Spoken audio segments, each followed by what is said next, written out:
It's my pleasure to welcome James R. Hagerty this evening, talking to us about his book, Yours Truly. Hi, James. Hi there. Thank you very much. You're welcome. I'm going to try to share the screen here.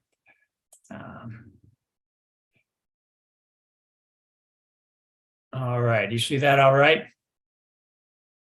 Yes, we can see it. All right, good.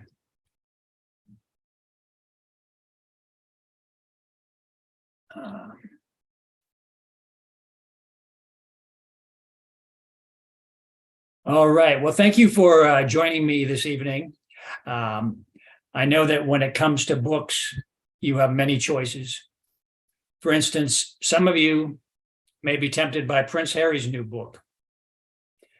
However, unless you are an estranged member of a royal family and married to a former movie actress, I can assure you that my book will be more relevant to your life. I love this quote from a Jim Harrison poem: "Death steals everything except our stories. If we aren't careful, though, death can steal those too."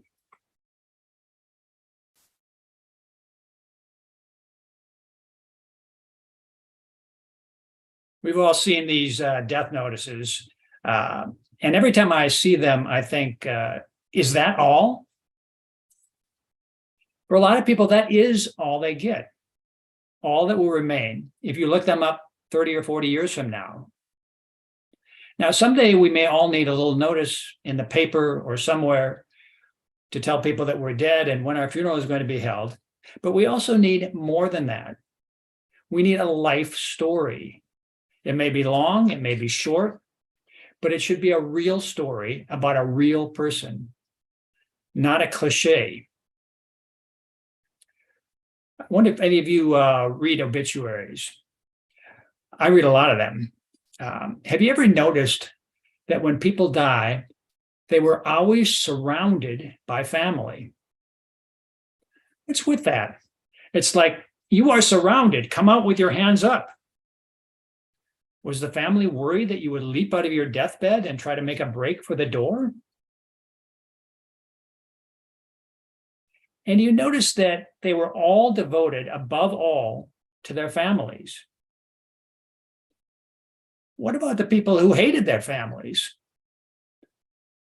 We never read about them. But cheer up, because a good obituary is not about death, it's about life. It can be uplifting, inspiring, and even funny. So here's my advice. When you check the daily news, go ahead and wallow in all the latest horrors, wars, hatred, destruction of the planet. And then, to cheer yourself up, turn to the obituaries and read about people who have overcome worse things than most of us will ever know and lived admirable lives.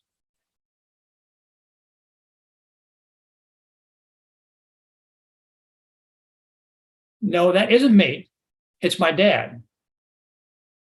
When he died in 1997, we wrote an obituary, and we got the basic facts about him right, but we failed completely to provide any inkling of his personality. For instance, why did he even decide to become a journalist? Did he just like the hat? Now it's too late to ask.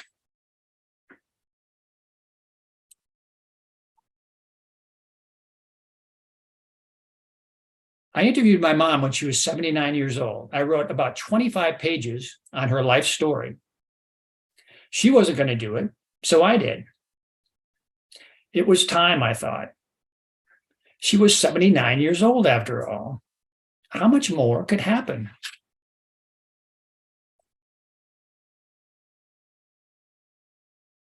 Well, quite a bit, actually.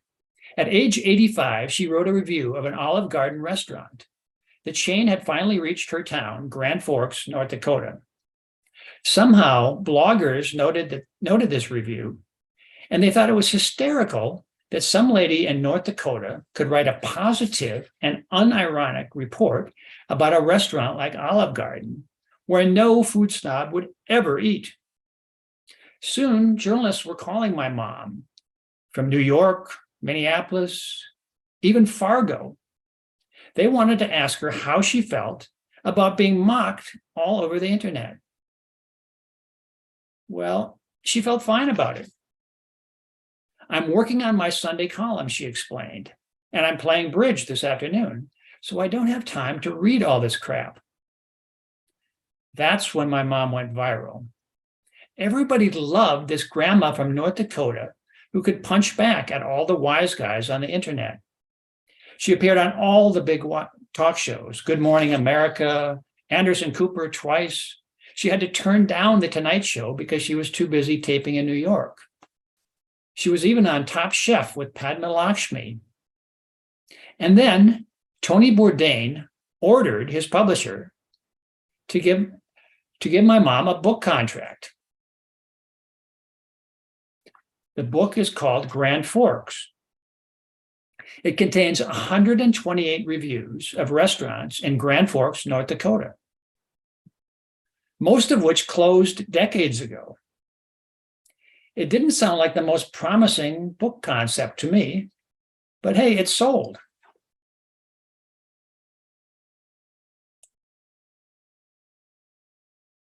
Now, most of us eventually will make arrangements for what will happen to our money after we die. But what about our stories? Unlike money, they can never be retrieved. When people die, if their stories aren't written down or recorded, they're gone for good.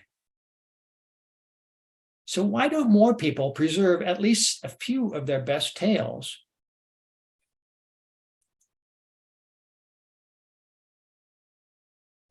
Let's go through the reasons.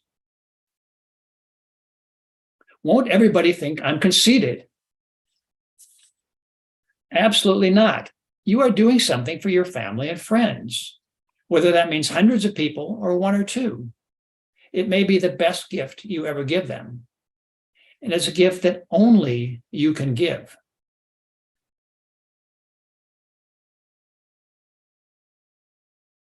I'm not famous, so who will care?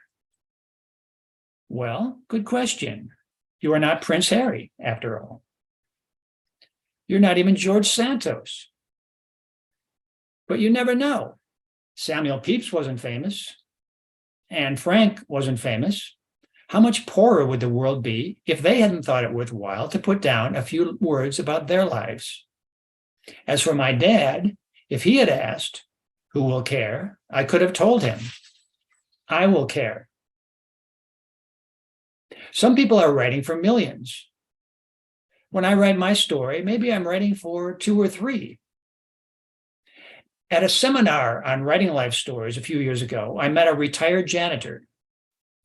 He told me he was estranged from his sister, his only living relative.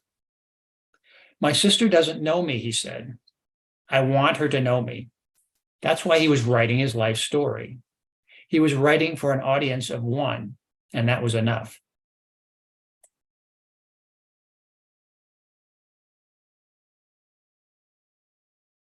I'm too busy living my life to take time to write about it.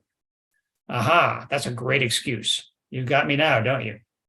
You have a fascinating story to tell. You're just too busy to tell it. It's the perfect excuse. It doesn't work, though. All you need to do is schedule 10 or 15 minutes, say once or twice a month, to jot down the most interesting things that have happened to you. After a while, it adds up.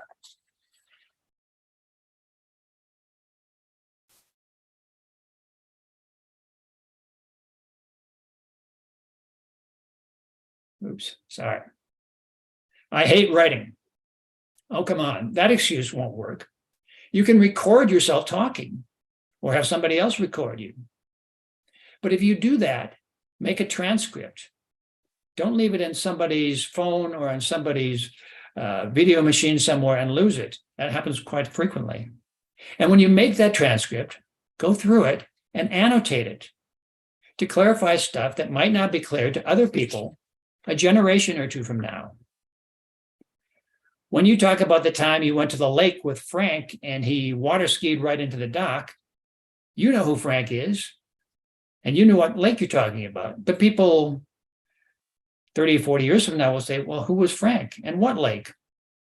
So fill in those details. There are many ways to save scraps of information.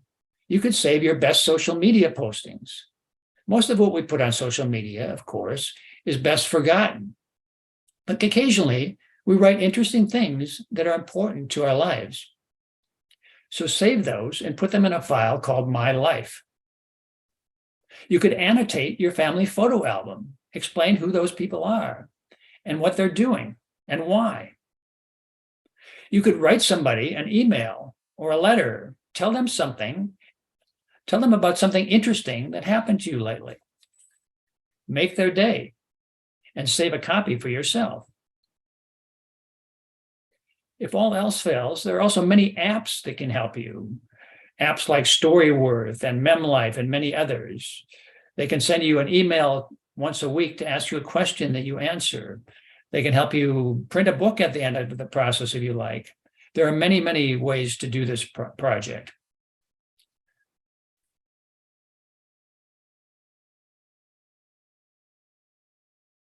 Where would I even start? Well, if you're unimaginative, like me, you can always start at the beginning. Here's how I started. My mother gave birth to me around noon on a very cool and rainy day in Minneapolis. Then she smoked a cigarette. It all flowed from there.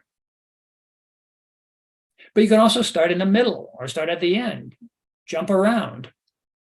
Some people write just a series of incidents in any order, anecdotes. And then sometimes at the end of each one, they put in a moral or a life lesson.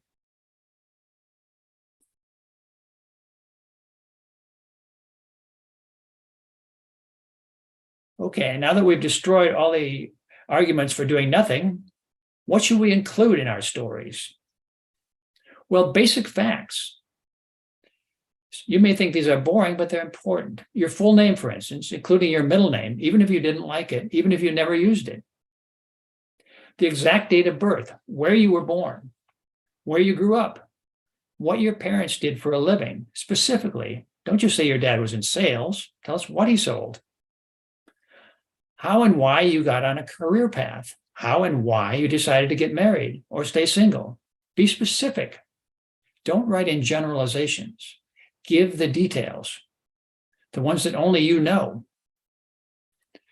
I wrote about a banker who weighed himself before breakfast every morning and then plotted his daily weight on graph paper. If the trend looked unfavorable, he took immediate action, such as skipping bread at lunch.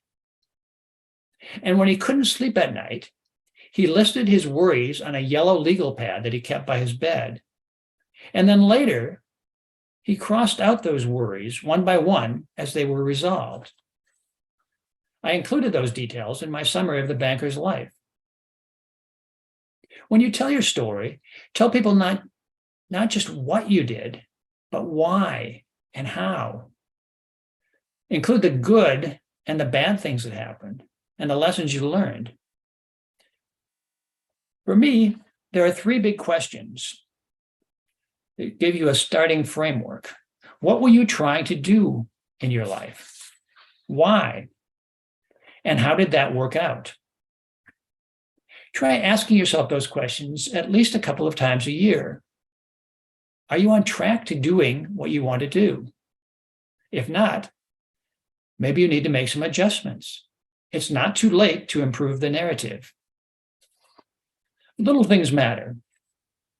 Try to describe amazing events, funny things that happened. Definitely include some humor if you can. My motto is, if obituaries can't be fun, what's the point of dying? So what am I throwing in? Well, one thing I'll include is a few paragraphs about a job I had at Kmart when I was a teenager as a stock boy. One day I went into work and the boss came up to me and asked me to assemble some bicycles. I had absolutely no mechanical expertise. And at that time, you couldn't go on YouTube and watch a tutorial. I just had to figure it out for myself. So I spent quite a bit of time on this bicycle. And after it started to look pretty much like a bicycle, I noticed I had 4 or 5 parts left over that I didn't know where to put. I had no idea what to do with them, so I just threw them out. The moral of the story is, be careful where you buy your bike. I also have to include some things I don't really like to talk about. For one thing, I got married too young, and then I got divorced. I don't really want to dwell too long on that sad episode, but I do want to provide a bit of explanation to my kids in case they ever wonder. They might learn something that I should have known. I'll also include some of the strangest things that have happened to me. Like when I was working in a photo lab in the mid-70s, a woman called up and said she needed someone to take publicity photos. She told me her name was Diana Love. I'm not sure that was her real name, but she did performances at bars. So I agreed to take Diana's picture. And then she explained that first, she had to take her clothes off. Well, I was 18 or 19 years old, and this photo shoot made me a bit nervous, but I did earn $20 for it, and I kept the negatives. Every month, the Grand Forks Camera Club, of which I was a member, held a meeting, and we were invited to display our best pictures from the past month. Most of the members were middle-aged men who would drive out in the country and take pictures of sagging old barns or rusty farming equipment. Very artistic stuff. Well, guess who won first prize in the photo contest that month? Enough about me, though. Meet Iris Westman. Admit it, you thought that next slide was going to be my picture of Diana Love, but this is Iris. I took Iris's picture too. Iris chose to remain fully clothed. She was 110 years old when we met.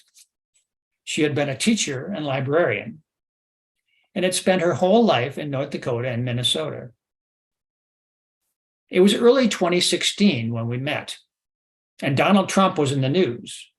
So I asked Iris what she thought about Donald Trump. She said, well, I've heard a bit about him, but not enough to venture an opinion. She had a lot more to say about another politician, Warren G. Harding, who was in the White House in the early 1920s, as you may recall. He may not have been a great president, Iris said, but he was awfully good looking. Iris did not offer any secrets to living a long life. You just sit back and it happens, she said. The Lord takes care of it, and he knows what he's doing. We should just sit back and let him do it. But I think Iris did have one secret to living a long and happy life. She didn't watch cable TV news. Instead, she listened to books on tape, history books, travel books. I don't need a lot of things going on, Iris told me. I can be quite content sitting here and looking out the window and not seeing anything. Readers of the Wall Street Journal had never heard of Iris, but when she died in 2021, at the age of 115, I wrote her story. It was one of the most popular stories I've ever written. Still, I wish Iris had written about her own life. She could have done a much better job than I did.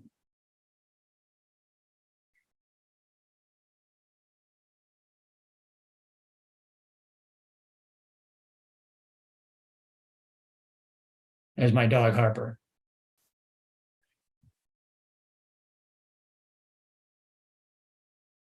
Okay, well, I'm open for questions or comments. Thanks so much, James. I'm going to start off with the question while we give our folks at home some time to chime in. And thank you for showing us Harper as well as everything else, but we always love to connect But with. before we start, I should tell you that my computer flashed up something saying it's going to shut down to reboot in an X number of minutes. So you may lose me. Oh my gosh. Carry on with the discussion. Okay. I will come back as soon as I can. Okay. There's nothing you can click to tell it not to do that, I guess. All right. Okay, so well, we're giving folks at home a chance to chime in with questions. You can type those in the chat. If you'll start with the letter Q, just so I can make sure to pick out questions from other comments. Start with the letter Q and ask your question, or you can send us an email to that email address I gave you earlier, virtualqa@malaprops.com. And Patricia put that in the chat for you, and it should pop up again there in a second.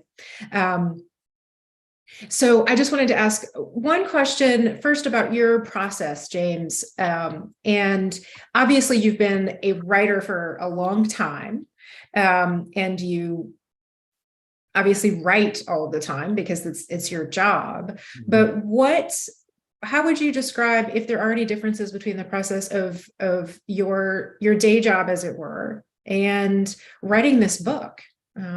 Did you approach it differently? Was your routine different when you were putting the book together?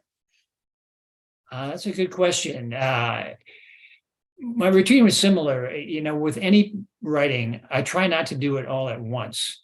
I try to do it in short bursts because I think it's overwhelming to try to write the whole story of my life or anybody's life in one sitting. So I always try to schedule some time, preferably early in the morning when I'm alert. Other people might want to do, if you're a night owl, you might want to do it in the middle of the night, but find a time when you have some peace and quiet, when you feel alert, and sit down for 15 minutes, 30 minutes, probably no more than an hour at the most at a time, and just let the words flow. And don't worry about them too much, and come back later and improve them if you need to. Excellent. We have a question from Valerie, who says, what about recording story songs of my life? That's an interesting question. Have you come across that before? What are your thoughts? About recording story songs. Story songs.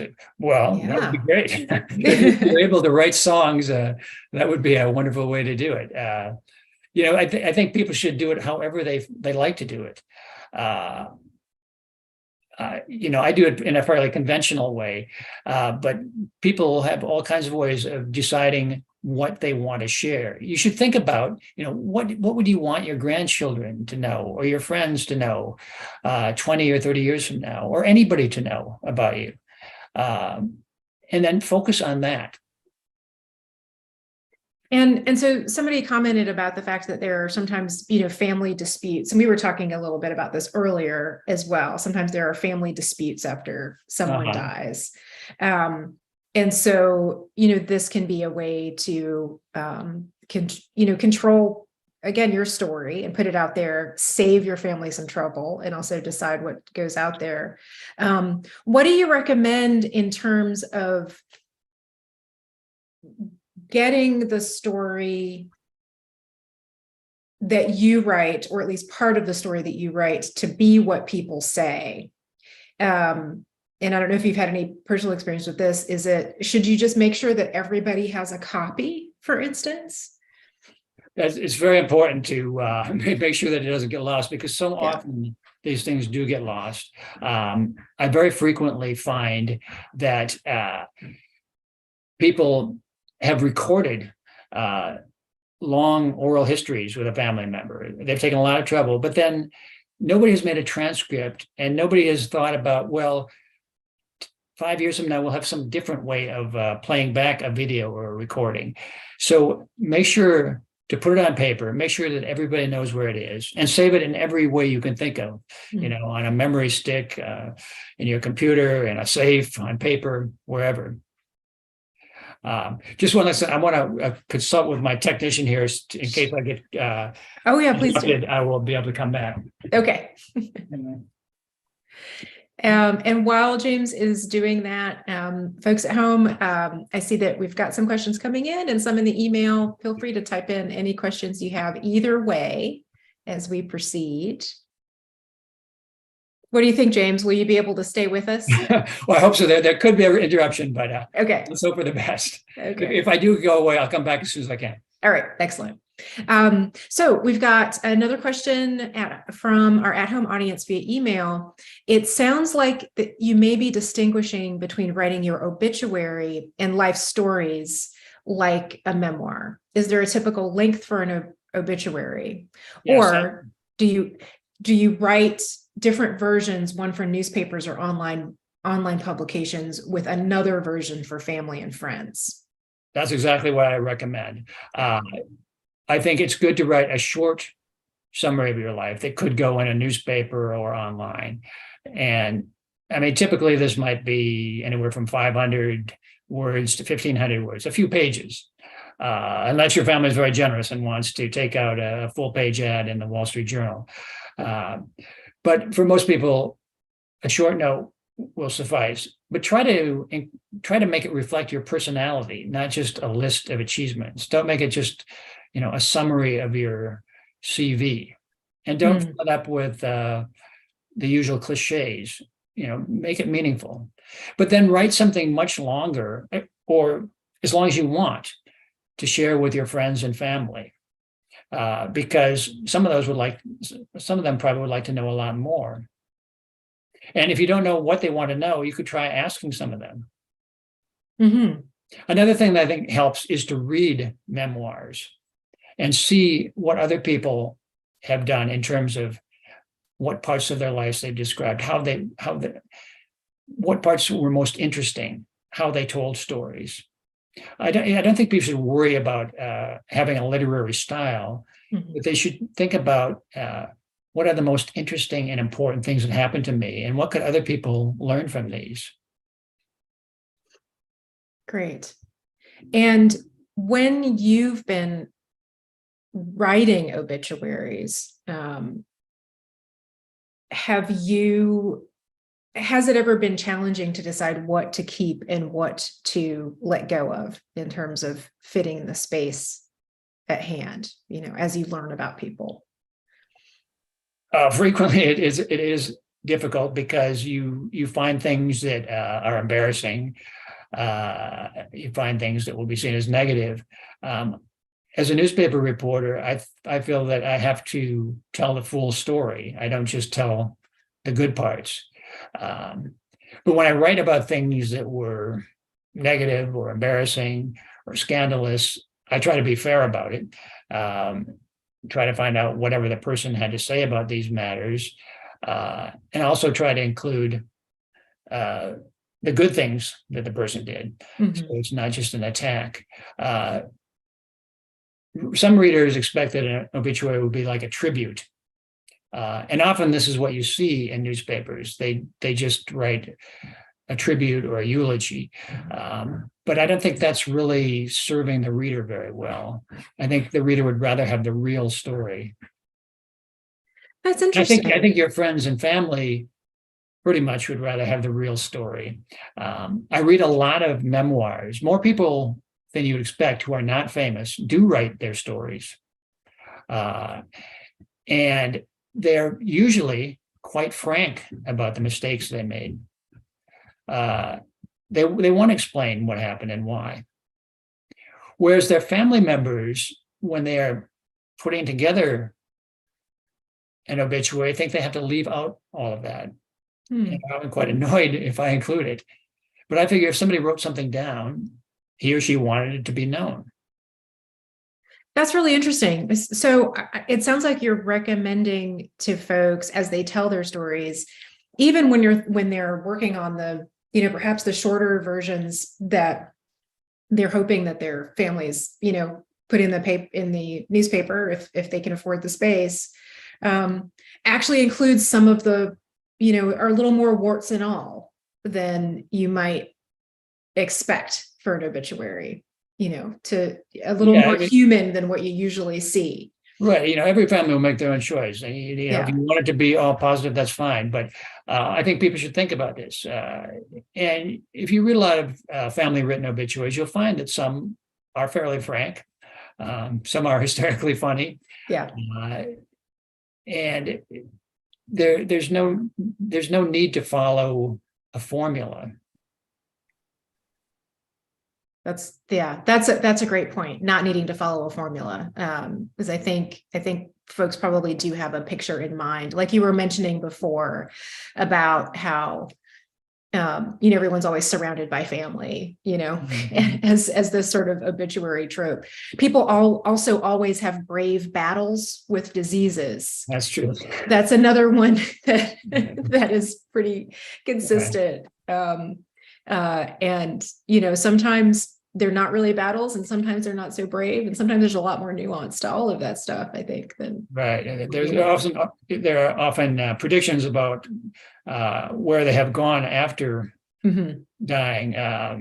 In my case, I'm not going to speculate on that, but many people do specify. Yeah. So a couple of people on chat are in Pittsburgh and asked where you were this evening. Where are you this evening? Where am I? I'm in Mount Lebanon, okay, the suburb of Pittsburgh. Okay, in my home. And so here's a question from Cheryl, who says, do you think that the Post-Gazette here will run my obit since I'm not a sports fan? People who die in Pittsburgh are always sports fans. This is noted right up there with their mom's name. Well, so inside Pittsburgh. The Post-Gazette will certainly run it if your family pays them. They make a lot of money in obituaries. They're like a typical metro paper. They do write some obituaries. Their news staff writes some obituaries, mainly people who are fairly prominent. But they don't write a lot of them. Right. Is that something? Here's a question, because I think it's common knowledge that print journalism is a lot different than it used to be. Were there more people writing more obituaries for people, in years past? Oh, yeah. Yes, definitely. I mean, when I started on journalism 40 years ago, there were newspapers generally had large staffs, and many people would be writing obituaries much of the day. And you didn't really have to be an important person. The funeral home would call and talk to somebody and they'd come up with a story. But gradually newspaper staff shrunk and they stopped writing about most people, and they discovered that, this is a profitable thing for us to do. We'll charge for obituaries written by the family, usually with the help of the funeral home. And some families really rose to the occasion and did a great job. But most people, when somebody has died in the family, they don't have a lot of time to think about it, and they just throw something together quickly. But unfortunately, then this becomes sort of the only lasting bit of information about somebody. Yeah. So we have to take charge of our own story. Absolutely. Yeah. And I think, and you and I were talking a little bit earlier about the fact that I think that part of what makes this particular conversation important is that it's also about how important it is to talk about the fact that we're all going to die well before it happens. Part of the, instead of pretending it's not going to happen until it does, and then having your family just sort of left in the lurch, like, having conversations, so writing your story can be part of, connecting with your family, not only making sure your story is told, but making sure that people know what you want to happen after you die, what you want to happen at the end of life, making a lot of decisions ahead of time that make things so much easier beforehand. Yeah, it is part of that whole process, which people should go through. As a funeral director once told me, talking about sex doesn't make you pregnant, and talking about death doesn't make you dead. So we shouldn't be afraid of it. Yeah. On Excellent. the other hand, we also shouldn't wait until we're anywhere near death to start thinking about this. Young people, I think, should start taking down notes on their life story and saving things. It's something worth thinking about at all periods of life. What am I trying to do? And why? And how is it working out? Think about that when you're 20 and 25 and 30. and write down the interesting things that happened to you, because when you're 90, you're not going to remember all those details, but you'd like to have them. Yeah. It's a great plug for journaling, developing a journaling practice. That's a great way to do it. Yeah. If you're inclined to do that, that's perfect. Or writing letters. I wish people would rediscover that lost art. Yeah. They wouldn't have to go through the mail. You could email them. Absolutely. You could text them, but keep a copy of the important ones. Yeah. Yeah. You can use whatever sort of media works for you, and still just sort of jot things down as they come to you. Yeah. So Cheryl says, I'm guessing that you have Jimmy Carter's obit written. For those who don't know, there was just an announcement that Jimmy Carter's in hospice care, which is great. And it's wonderful that his family made that announcement. And so that's a specific question, but also a general question about how far ahead you might be writing obituaries if it's known that someone is terminally ill. Yeah, well, most major papers have some obituaries written in advance. The Wall Street Journal has probably a few hundred written in advance, including, of course, Jimmy Carter. The New York Times, I think, has thousands probably written in advance. They have a large staff, very diligent about it. It's a very worthwhile thing to do because you can talk to the person, and you can take some time to think about and research and write carefully. My job doesn't allow me very often to do that because I'm busy with people who have already died most of the time, but I do try to do it when I can. And when I do it, I always try to call the person and say, let's have a chat. That's great. Kind of a delicate question, but you tell people that, look, and this applies to your own family too, to your friends, your parents, your relatives. You say, look, we're hoping that you're going to be around for a long, long time, but someday you're going to be gone, and we're going to want to have, people are going to want to have your story. So let's start now putting it together. We're not trying to rush you out the door. We're just trying to get down some of those stories, and it can be a long process. So let's start now and do it a little bit at a time. Yeah. So I don't want to give away too much that's in the book because we do want people to pick it up and use it, get a copy at their local indie. But I wonder if you can give us an idea of what else is included or what you can offer in terms of the actual writing advice. Like you've mentioned, not getting too hung up on style, for instance. But for folks who, want to take this on, but maybe they hate writing, as you mentioned earlier, right? Or maybe it's just that they're a little intimidated about writing and about, and might need some information about the basics if they haven't had much writing. What do you have to offer those folks, or what does the book have to offer those folks? Yeah, well, basically just relax and try to do it in your own voice. Don't worry too much about whether you might make a grammatical mistake or a spelling error. You can have somebody else look at it and help you with it. It'd be a good idea to do that because sometimes you think something is clear, but it's not going to be clear to other people. You could have somebody else interview you, or you could interview other people whose stories you are trying to preserve. But interviewing is something that you have to think about a little bit. I think a lot of people think that if they're going to interview somebody, they just ask the question and then they write down the answer and then they go on to the next question.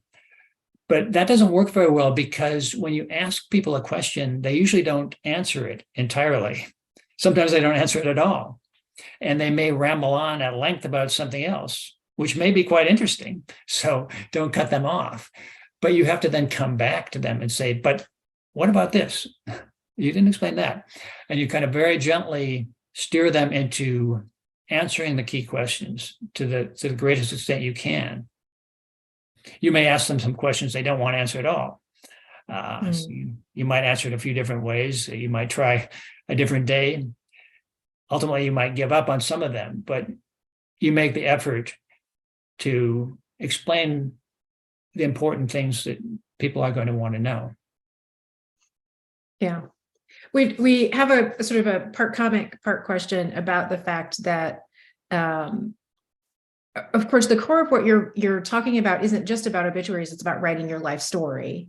And then we have a comment that wondering about how the fact that you also talking about obituaries might affect how the book is received.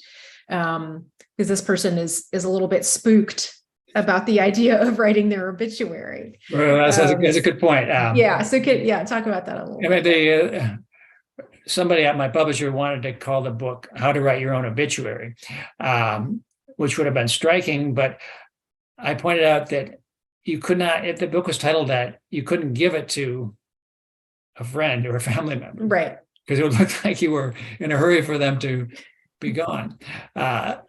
So it is a problem. I think the word obituary is a problem for me because people think of it in different ways. Mm-hmm. When I think of obituary, I think of it as a life story, of whatever length. But a lot of people think it's just this short little note, and we're just going to go over the main achievements, and we're going to have a couple of flowery quotes, and then we're going to talk about funeral arrangements. So if that's what they have in their head, and I tell them to write their obituary, they're going to say, well, why should I even bother? Mm. And of course, writing your obituary may seem sad to some people. So that's why I tell people, just think about it as writing your story at whatever point in your life you are. Yeah. So there's no reason to be spooked by it because it's really just a matter of reconsidering what an obituary even means, right? It's about reflecting and recording. Definitely. And doesn't, part of that may be connected to your having passed, but that doesn't have any impact on what you're doing right now, to tell that story, right? It is a healthy thing at any age, I think, to think about what would be in my obituary. Mm-hmm. Because if you can't think of anything positive that might go in there, you've got to change your strategy. Yeah. As part of this book, I wrote a brief obituary myself, not brief enough probably. But after doing it, I thought, I'm really going to have to try to do a few more good works because I sound like an awfully self-indulgent person here. That's an excellent point. This project, may help you to sort of review how things are going. And if you are living up to your own standards for yourself, right? Exactly. Yeah. Whatever those standards are, like maybe you always wanted to be some sort of, robber baron, in which case, if that's how it's turning out, that's awesome. But if not, right? Yeah, that's great. Just at a personal side note for folks, we were talking in the before we got on about our various death experiences or experiences around death and dying. And one of the reasons that I'm sorry to creep you out more, Cheryl, but one of the reasons that I'm leaning into the whole preparing for the end thing is that I used to work very closely with hospice. I was in hospice fundraising. My colleague Patricia, who's behind the scenes, Patricia, I'm going to go ahead and say it because I think you've said it publicly before, but she grew up in a funeral home. Her family ran a funeral home. And so, we all have this sense of there being usually this sort of very separate way we look at, living and dying that is a little, that actually isn't very natural, right? It's gonna happen. It's absolutely inevitable. And, it's like the thing you said about talking about death, not bringing it on any more than, Right. Yeah. And so, but at the same time, this isn't just about that. It's just a nice opportunity, right? Just that one thought, how will I be remembered? Mm-hmm. What will people know about me after I die? And then jumping off from there, because that there's going to be a stopping point. And then jumping off from there to your story, I just think feels like something that would be very liberating, actually. Right. Yeah. Yeah. Another thing that has really struck me about writing obituaries is that people who have lost somebody generally really want to talk to me or anybody. And Other people who are not in the situation often don't understand that. I often deal with public relations people, and as I'm trying to reach the family, and they'll say, "Oh, you understand, Mr. Hagerty, they're grieving. They need some space." I say, "Yes, well, they certainly can, they make up their own minds, but just tell them that I'm interested." And in more than 90% of cases, they are very interested. They want to talk to me, sometimes at great length and in great detail. And it's comforting to know that somebody cares about the story of your loved one. It's going to be preserved, and it's going to be preserved accurately. Yeah. And I think there's a lesson for all of us in that. Before I had this job, if I ran into somebody who had recently lost somebody, I would feel I shouldn't mention that person who has died because I don't want to reopen the wound. But often that's exactly what they want to talk about. They want to talk about their loved one. So just don't assume that this is a taboo subject. Yeah, that's an excellent point. And of course, there's all kinds of rituals around death that are not sad, they're very much about celebration. And obviously bereavement and grief are natural and necessary. And I'm not trying to say that sadness isn't part of it, but there's also part of it is celebrating life, Right. for a lot of people. Yeah. Yeah. If you at a funeral, you'll notice in the eulogies, the best parts are when people mention some humorous episode or some odd habit of the deceased. Yeah. And everybody laughs and they relax. And I think that's so important because that's what we need. We need this sense that we can still laugh. We still have these good memories and we're going to keep them. Yeah. And that's why the obituary itself shouldn't be all solemn. It should reflect our real person. Yeah. Excellent. So the final thought before we wrap up, Valerie's mentioned it seems to be just sort of asking about what about writing in the first person and then maybe writing another one in the second person as a way to come at it. Thoughts on that? That's a good idea because for what you might put in the newspaper, it's probably going to be in the third person. It's a good idea to do it that way. Although some people will put a first person obituary in the newspaper. You could do that if you like. They often start out, if you're reading this, it means I'm dead. Which I think is a great way to go. An interesting way to say. Yeah. But usually what you put in the newspaper or on a website is in the third person. Yeah. Whereas, what you write for friends and family is probably most natural to put it in the first person. Some people write about themselves in the third person. That's okay if you want. Yeah. Yeah. You're your own publicist and you just. That's what Salman Rushdie did when he wrote his life story. Yeah. Yeah. He changed the name and he wrote it in the third person, but it was all about him. Yeah. Excellent. Well, I am going to invite you. I'm going to ask one more question before, and this is, we didn't mention it earlier, so if you feel put on the spot, don't worry. One of the things we often ask authors to do is to recommend another book or two. Obviously, we are recommending that folks pick up your book, but if there's something else out, that you think folks should read, either that's connected to this or not, maybe just something wonderful you've read recently. Our audiences always like reading recommendations. Yeah, well, one book I read, I like memoirs and I read a lot of them. And I recently read the Hilary Mantel memoir. I think I can't remember when this was written, quite a while ago, I think. But it was really excellent. I'm not really a fan of her books, her fiction, because I don't really like historical fiction, but she's a great writer. And when she wrote about her own story, it was really fascinating. So that's one that sticks in my head. What else can I recommend?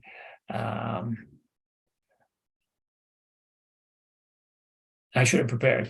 No, I didn't. But I didn't allow you to prepare. I didn't ask when we were in the green room. So it's my fault for. I'm glad that you had one. Sometimes in my book, I do have a whole chapter of memoirs that I recommend. Oh, excellent. Okay, One of that's them, great. I recommend both memoirs from Roald Dahl, the children's writer. He was not only good at writing for children. He was great about writing about himself.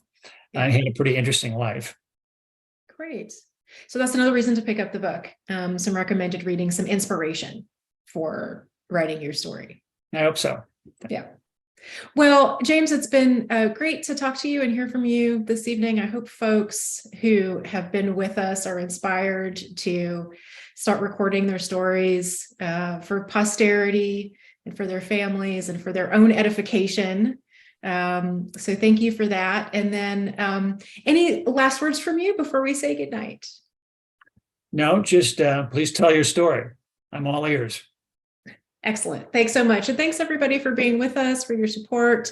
And we hope to see you or be with you anyway, even if we don't see you, for another event sometime soon. And please stay safe and well in the meantime. Good night, everyone. Thank you very much. Thank you, James.